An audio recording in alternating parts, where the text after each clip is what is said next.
അടുത്തതായി നമ്മളെ അഭിസംബോധന ചെയ്ത് സംസാരിക്കുവാനായിട്ട് ഏറെ ബഹുമാനത്തോടെ ക്ഷണിക്കുന്നു കുടുംബശ്രീ മിഷന്റെ എക്സിക്യൂട്ടീവ് ഡയറക്ടറായ ശ്രീ എച്ച് ദിനേശൻ IAS അവർകളെ. Please sir.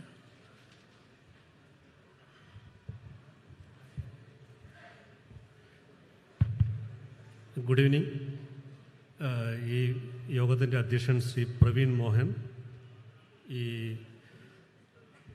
പ്രോഗ്രാം ഉദ്ഘാടനം ചെയ്ത ബഹുമാനപ്പെട്ട സംസ്ഥാന റവന്യൂ മന്ത്രി ശ്രീ കെ രാജൻ അവർകൾ, വേദിയിലെ വിശിഷ്ട വ്യക്തികളെ, പ്രിയമുള്ളവരെ, ഞാൻ കുടുംബശ്രീയെ കുറിച്ച് കൂടുതൽ പറയുന്നില്ല. ബഹുമാനപ്പെട്ട മന്ത്രി തന്നെ നേരത്തെ നിങ്ങൾ വളരെ വിശദമായി കുടുംബശ്രീയെക്കുറിച്ച് പറഞ്ഞിരുന്നു. കുടുംബശ്രീയെക്കുറിച്ച് പറയേണ്ടതില്ല, കാരണം കഴിഞ്ഞ 27-28 വർഷമായി നിങ്ങൾ കുടുംബശ്രീയെ കാണുകയാണ്.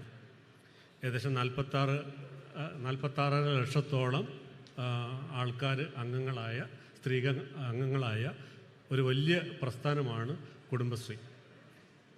ഇന്ന് കേരള വിഷൻ 10 മൈക്രോ എൻ്റർപ്രൈസസിനെ ഇവിടെ വെച്ച് ആദരിക്കുന്നത് കുടുംബശ്രീയെ മൊത്തത്തിൽ ആദരിക്കുന്നതിന് തുല്യമാണ്. ഞാൻ കേരള വിഷന് എൻ്റെ നന്ദി ആദ്യം അറിയിക്കുകയാണ്.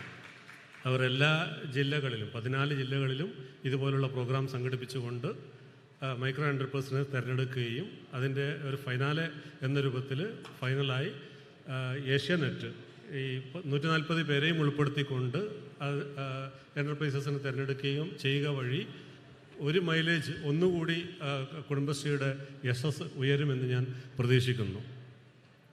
കുടുംബശ്രീയുടെ ഞാൻ ഇവിടുന്ന് മനസ്സിലാക്കിയത്, ഈ തിരുവനന്തപുരം ജില്ലയിൽ നിന്ന് 80ഓളം എൻട്രികൾ വന്നതിൽ നിന്നും സെലക്ട് ചെയ്ത 10 ആൾക്കാർക്കാണ് ഇന്ന് അവാർഡ് കൊടുക്കുന്നതെന്നാണ് എനിക്ക് തോന്നുന്നത്. അതിൻ്റെ ഒരു കൃത്യമായ വിവരം താഴോട്ട് പോകാത്തതുകൊണ്ടെന്തോ 80 അല്ല, 800 അല്ല, 8000-ലധികം എൻ്റർപ്രൈസസുകളുണ്ടാകും ചിലപ്പോൾ തിരുവനന്തപുരം ജില്ലയിൽ മാത്രം. ലക്ഷക്കണക്കിന് മൈക്രോ എൻ്റർപ്രൈസസ് നമുക്ക് കേരളത്തിൽ മൊത്തമുണ്ട്. അതിൻ്റെ ഒരു സക്സസ് എന്ന് പറഞ്ഞു കഴിഞ്ഞാൽ ജസ്റ്റ് കഴിഞ്ഞ ആഴ്ച ആണ് നമ്മുടെ ചെങ്ങന്നൂർ വെച്ച് സരസ് മേള, നമ്മുടെ ഗ്രാമീണ ഉൽപ്പന്നങ്ങൾ വിൽക്കാൻ വേണ്ടി കേന്ദ്ര ഗവൺമെൻറ് നടപ്പിലാക്കിയൊരു പദ്ധതിയാണ് സരസ് എന്ന് പറയുന്നത്. എല്ലാ സംസ്ഥാനത്തും സരസ് മേള സംഘടിപ്പിക്കാറുണ്ട്. നമ്മൾ മറ്റ് സംസ്ഥാനങ്ങളിൽ പോകാറുണ്ട്. നമ്മുടെ സംസ്ഥാനത്ത് മറ്റ് സംസ്ഥാനങ്ങളിൽ നിന്ന് ആളുകളൊക്കെ വരാറുമുണ്ട്. ഈ കഴിഞ്ഞ ആഴ്ച സരസ് മേള ചെങ്ങന്നൂർ വെച്ച് സമാപിക്കുകയുണ്ടായി. കേരളത്തിലെ ഇവർക്ക് ഒരു സരസ് മേള, ഇപ്പോൾ അടുത്ത സരസ് മേള നമ്മൾ ഏപ്രിൽ അവസാന വാരം കോഴിക്കോട് വെച്ച് നടക്കുകയാണ്. ആ സരസ് മേളയിൽ 17ഓളം സംസ്ഥാനങ്ങൾ പങ്കെടുക്കുകയും നമ്മുടെ 300-ലധികം സ്റ്റാളുകളും ഉൽപ്പന്നങ്ങളും വിൽക്കുന്ന ഒരു കേന്ദ്രമായിരുന്നു. അതിൽ ഫുഡ് കോർട്ട് മാത്രം, ഫുഡിൻ്റെ കച്ചവടം മാത്രം നടന്നത് 2,02,00,000 അത് എനിക്ക് തന്നെ ഒരു ദേശീയ റെക്കോർഡാണ്. അത് സരസിനോട്, കുടുംബശ്രീയോടുള്ള ജനങ്ങളുടെ താല്പര്യമാണ് കാണിക്കുന്നത്. ലക്ഷക്കണക്കിന് ആൾക്കാരാണ് അവിടെ വന്നത്. 20 കോടിയിലധികം രൂപയുടെ വിറ്റുവരവ് അവിടെ ഉണ്ടായി. ഫുഡ് കോർട്ടിൽ മാത്രം 2,02,00,000 രൂപയുടെ വിറ്റുവരവ് നടക്കുകയുണ്ടായി സരസിൽ വെച്ച് മാത്രം. ഇത് കുടുംബശ്രീയിലെ വിശ്വാസത്തെയാണ്, ജനങ്ങൾക്കുള്ള വിശ്വാസമാണ് കാണിക്കുന്നത്. ഞാൻ ഈ കുടുംബശ്രീയുടെ എക്സിക്യൂട്ടീവ് ഡയറക്ടറായി ചുമതലയേറ്റതിന് ശേഷം ഒരുപാട് യൂണിറ്റുകൾ സന്ദർശിക്കുകയുണ്ട്. ഞാൻ വയനാട് പോയപ്പോൾ അവിടെ നന്മ എന്നുള്ളൊരു യൂണിറ്റ് ജസ്റ്റ് പോകുന്ന വഴിയിൽ എൻ്റെ ഒരു ഓഫീസർ കൊണ്ട് കാണിക്കേണ്ടത്. അവർ 8 വർഷം മുമ്പ് ചിപ്സിൽ തുടങ്ങിയതാണ്. ഇന്ന് 55 ഉൽപ്പന്നങ്ങൾ ഉൽപ്പാദിപ്പിക്കുകയും ആ ഉൽപ്പന്നങ്ങൾ ഉൽപ്പാദിപ്പിക്കുന്നതിൽ 80% ബാംഗ്ലൂരിൽ കയറ്റിവിടുകയാണ് ചെയ്യുന്നത്. അത്രത്തോളം 16 പേരോളം അവിടെ, 16 ആൾക്കാരോട് അവിടെ ജോലി ചെയ്യുന്നുണ്ട്. അവർ യൂണിറ്റുകൾ മാത്രം. അവർക്ക് 3 ഷോപ്പുകളുണ്ട്. കൂടാതെ അത്രയും സാധനങ്ങൾ മറ്റ് സംസ്ഥാനങ്ങളിലേക്ക് പോവുകയാണ്. സരസ്മേളയിൽ വെച്ച് ഞാനൊരു പിക്കിൾ യൂണിറ്റിന് ഒരു സ്റ്റാളിൽ അവരോട് സംസാരിക്കുമ്പോൾ പറഞ്ഞത്, ഇത് നമ്മുടെ ഒരു പ്രദർശനത്തിന് വേണ്ടി മാത്രം വന്നതാണ്.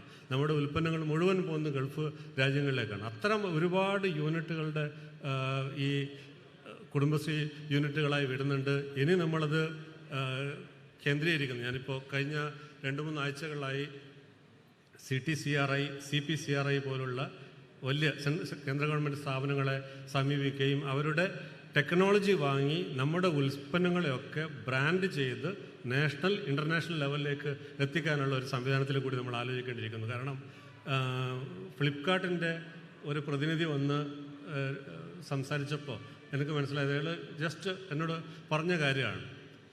ഈ ഫ്ലിപ്കാർട്ടിൽ നമ്മളൊരു സാധനം ഇട്ട് കഴിഞ്ഞാൽ അതിൻ്റെ എത്ര ആൾ സെർച്ച് ചെയ്യുന്നു അതനുസരിച്ച് അതിൻ്റെ ഇത് മുന്നോട്ട് പോകുന്നതാണ്. അത് ഇൻ്റർനാഷണൽ ലെവൽ എടുത്തു കഴിഞ്ഞാൽ കുടുംബശ്രീക്ക് മാത്രമേ പറ്റൂ. ഒരു ഉൽപ്പന്നം ഇട്ട് നമ്മളൊരു വാക്ക് പറഞ്ഞാൽ മതി, ലക്ഷക്കണക്കിന് ആൾക്കാർ അത് സെർച്ച് ചെയ്യും, ആ സാധനം വളരെ മുന്നോട്ട് പോവുകയും ചെയ്യും. അയാൾ പറഞ്ഞത് നമ്മുടെ ചക്കവരട്ടി എന്ന് പറഞ്ഞ സാധനം അത് ഫ്ലിപ്കാർട്ടിലിട്ട് മിനിറ്റുകൾ കൊണ്ട് മണിക്കൂറുകൾ കൊണ്ട് തീരുകയും അവർക്ക് വന്ന മെയിലുകളിൽ പല മെയിലുകളും ഇനി ചക്കവരട്ടി വരുമ്പോൾ നമ്മൾ നേരത്തെ അറിയിക്കണം എന്നുള്ള രൂപത്തിലാണ്. അത്രയും താല്പര്യം നമ്മുടെ കുടുംബശ്രീയുടെ ഉൽപ്പന്നങ്ങളോടുണ്ട്. അത് നമ്മൾ തീർച്ചയായിട്ടും ഇനി കുടുംബശ്രീ ഇറക്കുന്ന ഉൽപ്പന്നങ്ങൾക്ക് ഈ ടെക്നോളജി കൂടി, ഞാൻ നേരത്തെ പറഞ്ഞ സ്ഥാപനങ്ങളുടെ ടെക്നോളജി കൂടി ഉൾപ്പെടുത്തി അവരുടെ ഒരു സീലോട് കൂടി അവരുടെ ഇൻഗ്രീഡിയൻസ് ഒക്കെ കൃത്യമായി കണ്ട് ഇറക്കുകയാണെങ്കിൽ നമുക്ക് അത്തരം മാർക്കറ്റുകൾ കൂടുതലായിട്ട് പിടിക്കാൻ വേണ്ടി പറ്റും. ആ ഒരു ലെവലിലേക്ക് കൂടി കുടുംബശ്രീ ഉയരേണ്ടതുണ്ട്. തീർച്ചയായിട്ടും നമ്മളിപ്പോൾ കുടുംബശ്രീ അംഗങ്ങളെ നേരത്തെയുള്ള 46 ലക്ഷം അംഗങ്ങൾക്ക് പുറമെ നമ്മളിപ്പോൾ ഓക്സിലറി ഗ്രൂപ്പ് എന്ന പേരിൽ കോളേജ് കുട്ടികളെയും 40 വയസ്സ് വരെയുള്ള 18 മുതൽ 40 വയസ്സ് വരെയുള്ള കുട്ടികളെയും സ്ത്രീകളെയും കൂടി ഉൾപ്പെടുത്തി കുറച്ചുകൂടി വ്യാപിപ്പിച്ചതിൻ്റെ പ്രവർത്തനങ്ങൾ മുന്നോട്ട് കൊണ്ടുപോവുകയാണ്. തീർച്ചയായിട്ടും കേരള വിഷൻ പോലുള്ള ഏഷ്യാനെറ്റ് പോലുള്ള സ്ഥാപനങ്ങളുടെ സപ്പോർട്ട് നമുക്കുണ്ടെങ്കിൽ കുടുംബശ്രീയെ ഇനിയും കൂടുതൽ ഉയരത്തിലേക്ക് എത്തിക്കാൻ വേണ്ടി പറ്റും. കേരള വിഷൻ തന്ന ഈ സഹകരണത്തിന് എല്ലാവിധ നന്ദിയും അറിയിച്ചുകൊണ്ട് ഈ പ്രോഗ്രാമിലുള്ള ആശംസകൾ അറിയിച്ചുകൊണ്ട് നിർത്തുന്നു. നന്ദി, നമസ്കാരം.